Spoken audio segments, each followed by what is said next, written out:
Welcome to Pop Crime TV's The Outlier podcast. I'm your host, Lauren Conlin, and today I'm going to be giving an update on the Anna Walshe murder case. And I did an episode last year about this case and how her husband, Brian Walshe, came to be the lead suspect and a future defendant in her murder trial. And that trial, by the way, is coming up in October of 2025. But I did that episode that I think is a pretty good rundown of everything. So I actually will be playing that episode right after I give an update. So keep listening, and I'll let you know when that episode is about to start. But I thought it was important that I provide an update on the Anna Walshe case because a lot has happened, and I don't think that this is going to be good for Anna's family at all. In my opinion, everything here in this case points to her husband being guilty of her murder. And that's my opinion. And if you look into this case and you've been paying attention during the pretrial hearings and all of the evidence, I think most likely you would agree as well. However, Brian Walshe deserves a fair trial, and he is innocent until proven guilty. The problem here is that the lead investigator in Anna's murder and disappearance was Michael Proctor. Trooper Michael Proctor of the Mass State Police, who was also the lead investigator in the Karen Reed trial, or the murder of Boston police officer John O'Keefe. And Michael Proctor was since terminated from the Mass State Police because of his misconduct in the Karen Reed / John O'Keefe investigation. The vile text messages, the fact that by all accounts, the investigation into Officer O'Keefe's death was terrible. This is a problem, and this all led to Michael Proctor's suspension and then his ultimate termination. Unfortunately, every case that Michael Proctor has touched, including this one, is now being looked at with a fresh set of eyes. Attorneys are going crazy, thumbing through everything to see if they have any evidence that could possibly be thrown out or any proof that the investigation into their client wasn't up to standards. And clearly you can't blame them. Michael Proctor has given them a gift, and it's infuriating.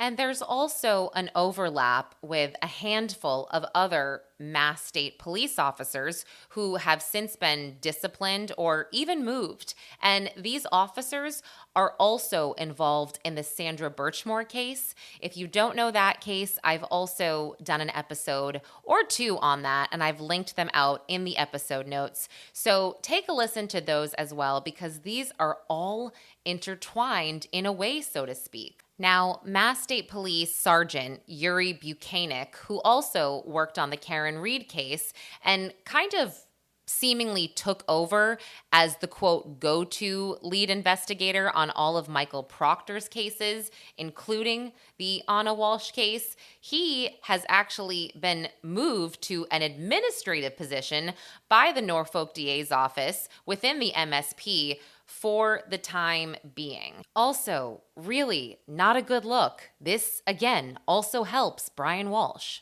Then we have Lieutenant John Fanning. Now, Lieutenant Fanning, the defense in the Karen Reed trial, they made a motion for an evidentiary hearing due to Fanning allegedly having interaction with the jurors.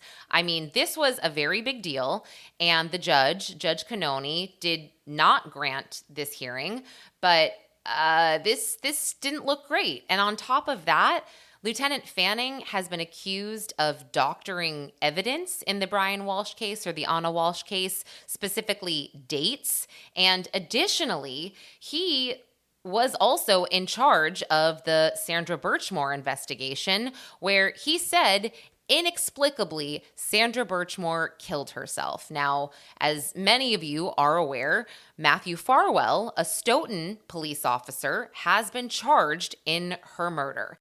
Both Fanning and Trooper Nicholas Guarino, again, Guarino also worked on Karen Reed, but they both thought it was perfectly fine that Matthew Farwell deleted all of the correspondences between he and Sandra Birchmore. They were like, yeah, it's cool. We'll just get these from Sandra Birchmore's devices. No problem. Well, when the feds took over and they looked into this, they saw that there were over 32,000 correspondences uncovered from Matthew Farwell's devices. That's a pretty big deal. So some could say, yeah, they overlooked this on purpose.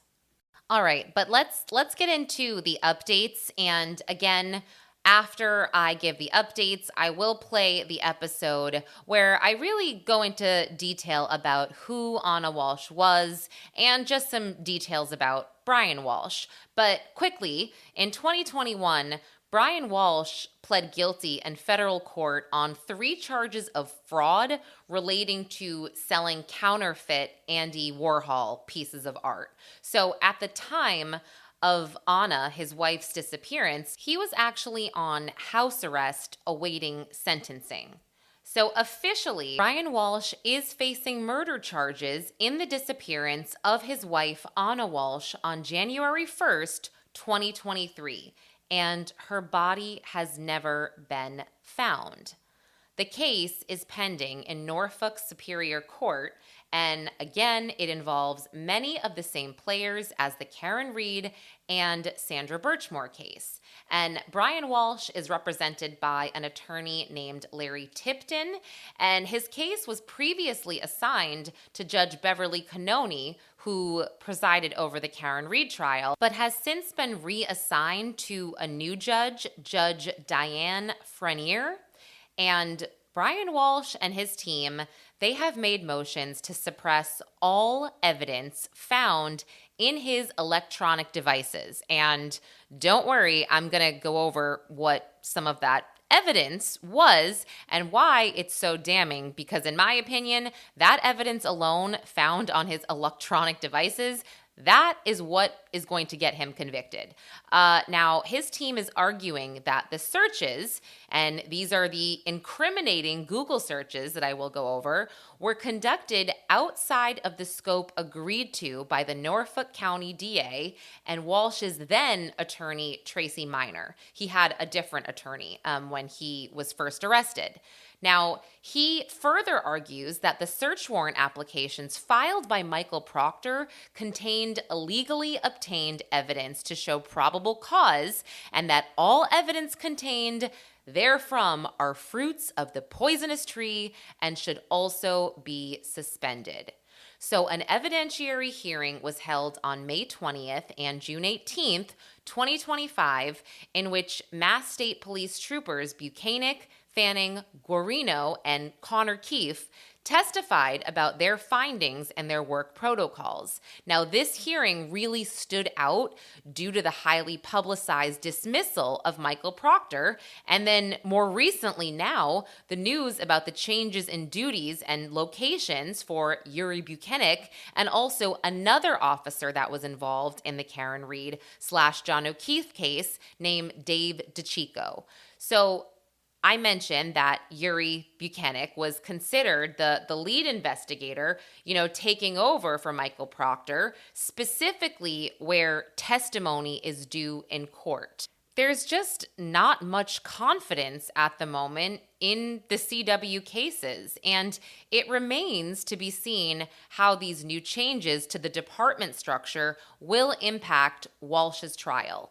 So Buchanan testified that he had calls with Tracy Minor, the former attorney, where Minor stated that, quote, he could search all data on the devices that were collected from Walshe. Now, this is contradicted by an actual written agreement that exists between Minor and former DA Lynn Belland, where the scope of the search was very narrow, stating that only communications between Anna and Brian could be searched from December 25th to January 6th. So the question here is, did Buchanan pass along a false directive down the line to other troopers working on the case? Minor has not mentioned any conversations at all with Buchanan per the affidavits. Now, Buchanan also testified that he questioned the 6-year-old child of Anna and Brian, and that helped him develop a timeline during Anna's missing persons case. So it was mentioned on the cross-examination that Buchanan is not trained to be questioning children, and there's a special team of people who typically do that. And then Nicholas Guarino testified that he reported the Google searches found on Walsh's device. And he said, they were of a suspicious nature. And then location data was reviewed when Walsh wasn't seen on any of the surveillance footage of the places he had told police that he had been on the day that his wife Anna disappeared. And this is really important to the case. These Google searches, Brian's whereabouts, the fact that he allegedly lied to the police. And so the fact that Nicholas Guarino is technically in charge of all this and his past actions on the Sandra Birchmore case, I don't think it gives a lot of people a lot of faith in the investigation once again. And he also said, this is Guarino, he said there was not a chain of command memo or a log created during the initial investigation into the disappearance of Anna Walsh. There was nothing created in January of 2023. He created one himself on May 15th, 2025. Not good. So a big part of the hearing in June was the Fourth Amendment to the Constitution, which seeks to protect individuals from unreasonable searches and seizures by the government, requiring that warrants be issued based on probable cause. So it ensures that people have a right to privacy in their homes and on their person and their belongings. So if this judge finds that the first searches were done illegally and the subsequent searches were driven off of that first search, any of that evidence discovered will need to be excluded from the trial. So we don't know what's going to happen yet, as the judge has not made a ruling. But this could be bad. And like I said, I'm going to tell you why specifically it could be so bad. And that requires me to read these ridiculous Google searches that Brian Walshe allegedly made on his own devices and actually on his toddler's iPad. And again, the trial is set for October 20th, 2025. And hopefully we will hear what the judge rules on that evidence soon enough. All right, let's go over some of these Google searches. Allegedly. December 27th, it was Googled, what's the best state to divorce for a man? January 1st, there are a whole lot of phrases Googled, very offensive, so trigger warning. 4:55 a.m., and again, I'm not going to say each time, but let's just say these go on throughout the course of the day. Quote, how long before a body starts to smell? How long to stop a body from decomposing? How to embalm a body? 10 ways to dispose of a dead body if you really need to. How long for someone to be missing to inherit? Can you throw away body parts? What does formaldehyde do? How long does DNA last? Can identification be made on partial remains? Dismemberment and the best way to dispose of a body. How to clean blood from a wooden floor. Luminol to detect blood. What happens when you put body parts in ammonia? Is it better to throw crime scene clothes away or wash them? Yeah, that is what was Googled on January 1st. Now January 2nd. Hacksaw, best tool to dismember. Can you be charged with murder without a body? Can you identify a body with broken teeth? Ugh. And then January 3rd. What happens to hair on a dead body? What is the rate of decomposition of a body found in a plastic bag compared to on a surface in the woods? And then last but not least, can baking soda make a body smell good? Now imagine these Google searches are not allowed to be used during the trial. Wow, that would be terrible. Terrible for the prosecution. All right, now I'm going to play the previous episode that I did detailing the case as a whole. I guess it's top level, but I think it'll fill in some gaps if you are a little bit confused on certain things. And then I will provide an update as the trial date gets closer. All right, guys, thanks for listening. Without further ado, here is one more episode.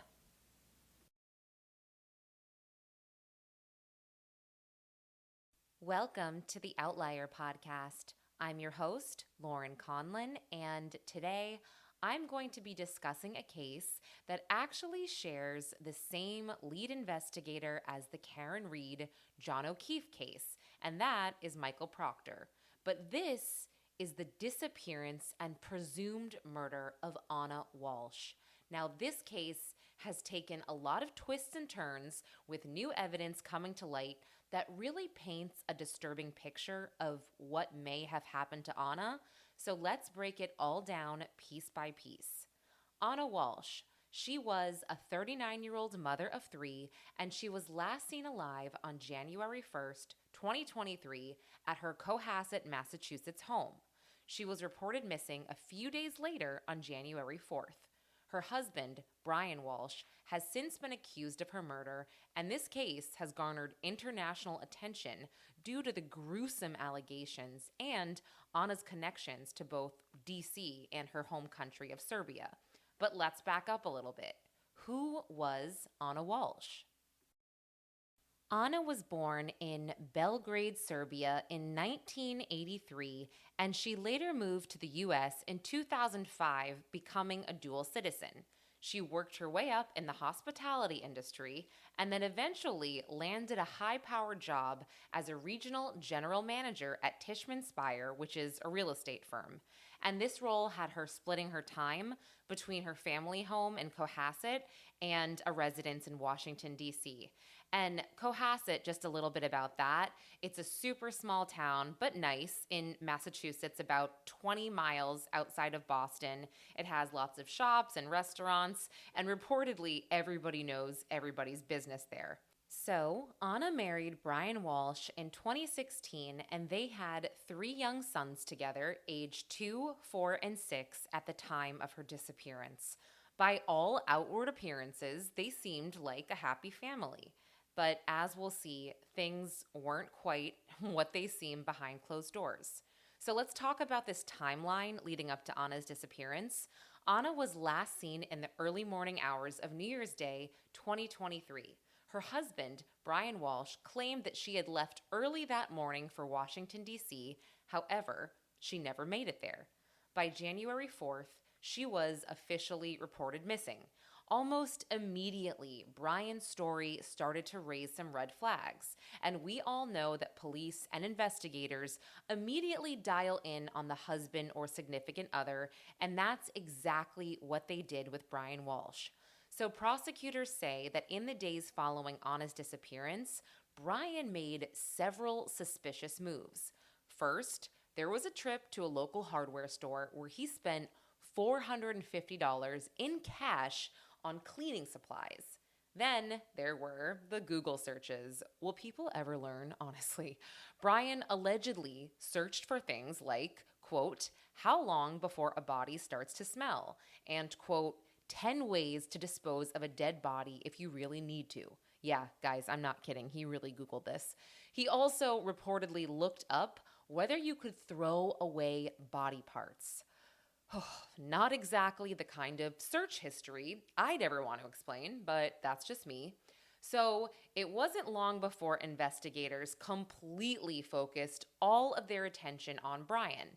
And when police searched the Walshe family home, they found blood in the basement and a bloody knife. A more extensive search at a Peabody transfer station yielded even more damning evidence. 10 bags of items were found, including a hacksaw, a hatchet, cleaning supplies, Anna's COVID 19 vaccination card, and many of these items had traces of blood that were later connected to both Brian and Anna through DNA. So Brian was officially arrested on January 18th, 2023, and indicted by a grand jury in March on charges including murder, misleading a police investigation, and improper conveyance of a human body. Now, I am going to read to you part of the affidavit from the charge of misleading the police. There's a lot in there that I think will be very helpful to hear. Written by Detective Harrison Schmidt of the Cohasset Police Department.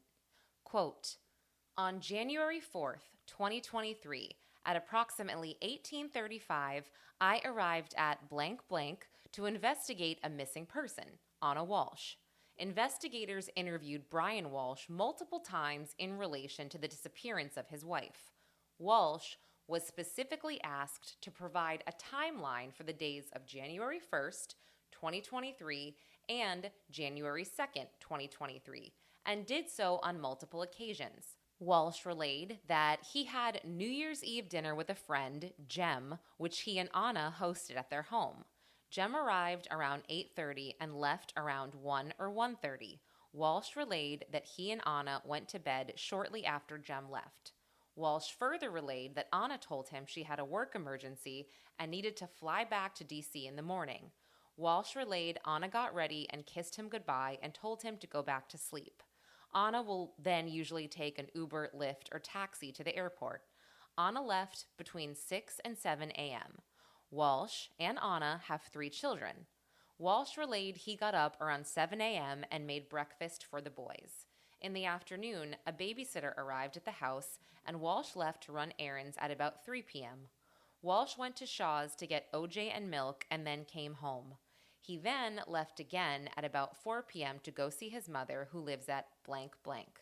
At the time, Walshe did not have a cell phone, so he did not use GPS. Walshe relayed that he drove to his mother's house via the route leading by Derby Street in Hingham, Route 3 north, Route 93 through Boston, and instead of taking Route 1A, he got lost and took Route 1 and then maybe Route 114. Walshe relayed the commute should have taken 60 to 70 minutes, but ended up taking 90 minutes. Within about 15 minutes of arriving at his mother's condo, he left to run errands for his mother at Whole Foods and CVS to get groceries and cleaning wipes. Walshe then went back to his mother's condo and then arrived home at Cohasset at about 8 p.m. Walshe relayed one of the boys must have taken and lost his phone during New Year's Eve and New Year's Day. Walshe relayed on Monday, January 2nd, 2023, his cell phone was found under a pillow. I have a lot to say about this, but more on that later. On Monday, January 2nd, Walshe relayed that he took one of his boys for ice cream while the babysitter watched the other 2. He took him to get a chocolate shake at Press in Norwell.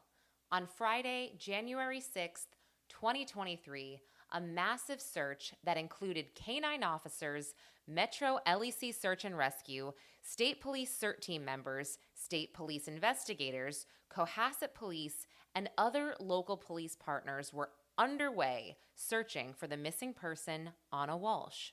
The search returned on the morning of January 7th, 2023, and that afternoon, at least 6 investigators were tasked with driving to the North Shore area of Massachusetts to verify Walsh's route of travel and verify his visits to all establishments, like Whole Foods and CVS.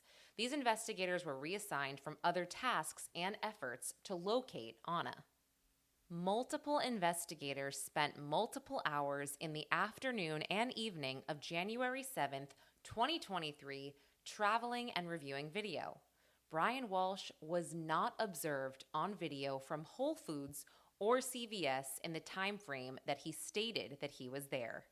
Now, this next part of the affidavit might come as a shock to you if you're not familiar with this case, but I assure you I will get to unpacking this later. But Brian Walshe does have a felony conviction under his belt at this point in 2023. I will continue. Brian Walshe has been convicted in federal court of felony fraud by wire and is currently on pre-sentencing probation.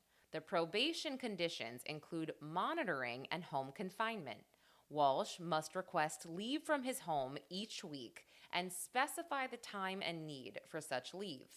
On the week beginning Sunday, January 1st, 2023, Walshe was granted leave for dropping his children off at school each day from 8 a.m. to 10:30 a.m. and picking up his kids from 3:15 to 6:45. Among other approved leave times was 11 a.m. to 1:30 p.m. for shopping on Wednesday, January 4th, 2023.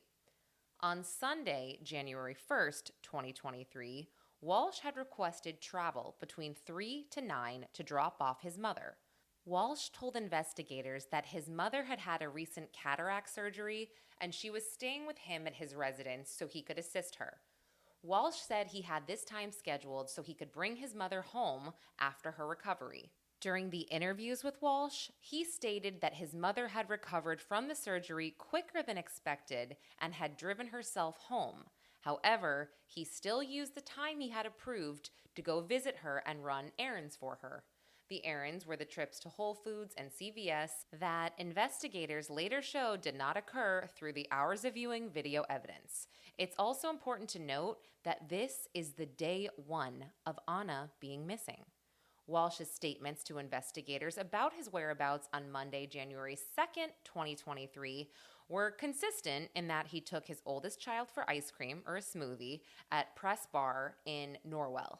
This was during the morning hours that he is allotted for school drop-off between 8 and 10:30 a.m., but there was no school on Monday, January 2nd, due to the holiday.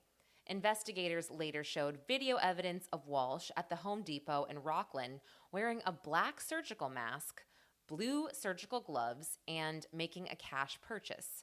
This trip was made in violation of his probation conditions and during the time that he is allotted to pick up his kids from school. The data from Walsh's cell phone extraction, given on consent, also showed that the device traveled to the areas of Brockton and Abington during the week of January 1st, 2023. The itinerary for Walsh's leave from home does not include such towns for approved travel. This is not a complete list of Walsh's approved leave from home and possible probation violations. The intentional, willful, and direct responses to questions about his whereabouts on the days of Sunday, January 1st, and Monday, January 2nd, were a clear attempt to mislead and delay investigators. Investigators explained to Walshe that he would naturally be suspected of harming his wife due to her disappearance, and they would need to account for his whereabouts. The fact that he was asked a specific question and he gave an untruthful answer that led investigators out of the area caused a clear delay in the search for the missing person, Anna Walshe. Walshe intentionally gave untruthful statements, knowing investigators would need to travel and corroborate such statements. In any criminal investigation or investigation into a missing person, physical evidence and video evidence has the risk of being lost. I know from training and experience that physical evidence, specifically evidence that is outside, may deteriorate over time. I also know that video evidence varies in retention time. Video files may be overwritten as frequently as every 24 hours, and every second is valuable when searching for such evidence before it's lost. Based on the facts set forth herein and based on my training, education, experience, and participation in this investigation, I submit that there is probable cause to believe that Brian R. Walshe has violated GLC 268-13B1, Witness, Juror, Police, Court Official, Intimidate. Wherefore, by this affidavit and application, I respectfully request that the court issue a criminal complaint for Brian R. Walshe, date of birth, January 31st, 1975. End quote. So, what I immediately gather from this, besides the fact that Brian Walshe is allegedly beyond evil, beyond comprehension evil, is that he's also a hot mess and a really dumb, stupid criminal. And what would be his motive in all this, or possible motive? Well, according to prosecutors, Brian believed that Anna was having an affair, and it has been confirmed that she was. There's evidence suggesting that Brian became increasingly paranoid about his wife's frequent trips to DC for work, and in his Google searches, he even looked up the best state to file for divorce as a man. That potential affair could really be what sparked this horrifying chain of events. But my gosh, can you blame Anna? It is not illegal to have an affair, and also, as I mentioned, and I will get into this, Brian Walshe was a criminal.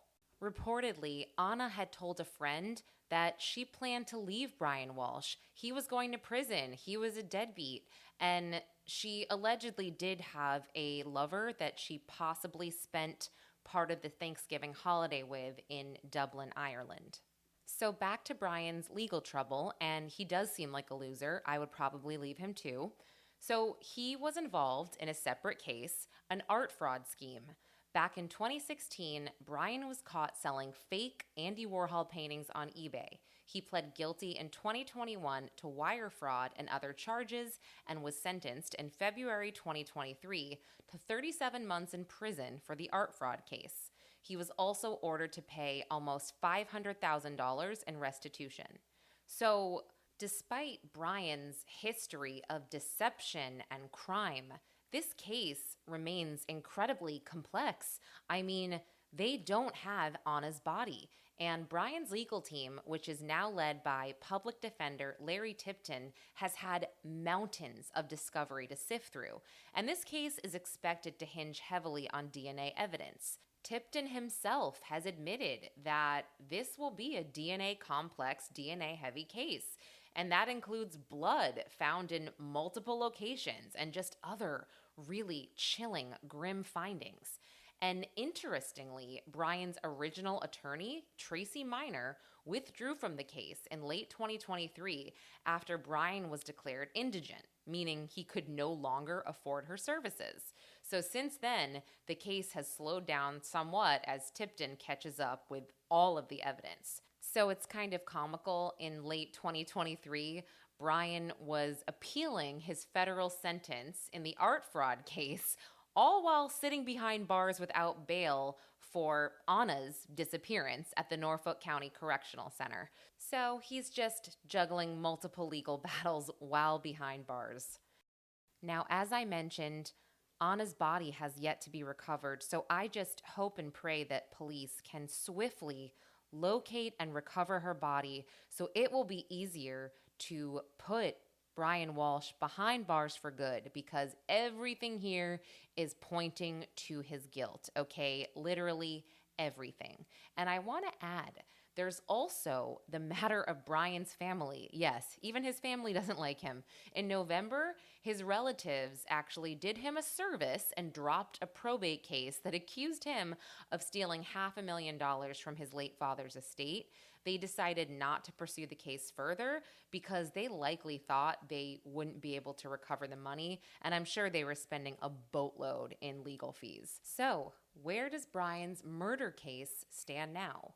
Well, a hearing is scheduled for October 2nd, but this is going to take months to get to trial as new evidence trickles in, and I think that both sides are really preparing for a long, drawn-out battle just to get to trial.